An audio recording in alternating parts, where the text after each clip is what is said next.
What I'm going to talk about today is how you can get more done and do it better and spend less time on work. Now, I know you think this is a fantasy, but trust me, this is based on scientific research in refereed journals, and in fact, I will give you all the references to the studies I'm talking about so you can check it out yourself. Two important things happen when you go from high school to college, and these things change and they also become more and more important as you go through the different levels of college. One is you get more and more work to do, but you still only have 24 hours in every day. So you have to become more efficient. And the second thing is you have to become more creative, because in your earlier years, your teachers were satisfied if you just spit back whatever information they gave you. But as you go through college, you have to be more and more inventive.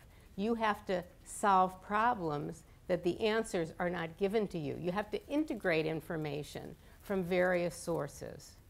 I'd also like to give you a bit of historical perspective. Let's look back at several decades ago when I was in college. If you look at the upper left hand, you will find what my world was like. In my dorm, we had one phone that was shared by 10 people.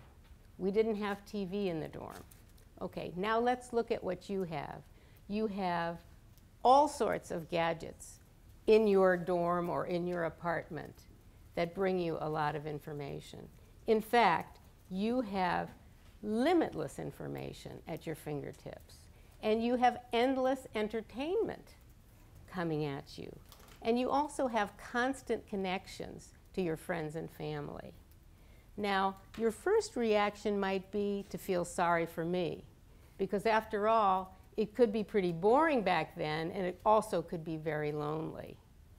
But I also recognize that you have some challenges that we never had. You have so many attractive distractions that are available not just in your dorm room, but in your pocket now. How are you ever supposed to get anything done when there's always something that's potentially more interesting than whatever you're supposed to be doing? Now, I love these gadgets myself. In fact, I discovered a few years ago that I was a bit addicted to spending time on email and surfing the internet, so much so that I wasn't getting anything done anymore, and I was stressed out. And the worst part was I thought I was losing my memory. So at that point, I switched from studying the effects of the media on children to look at the effects of the media on adults, because I thought we adults are having problems with this new media as well.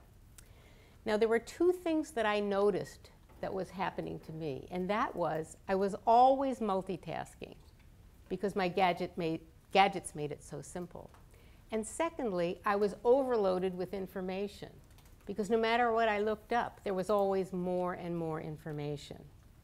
So what I did was I looked at the brain research on these two phenomena and information processing research, and I pulled together enough information to actually write a book about it called Conquer Cyber Overload. What I'm going to talk about today is what I found in looking at all that research.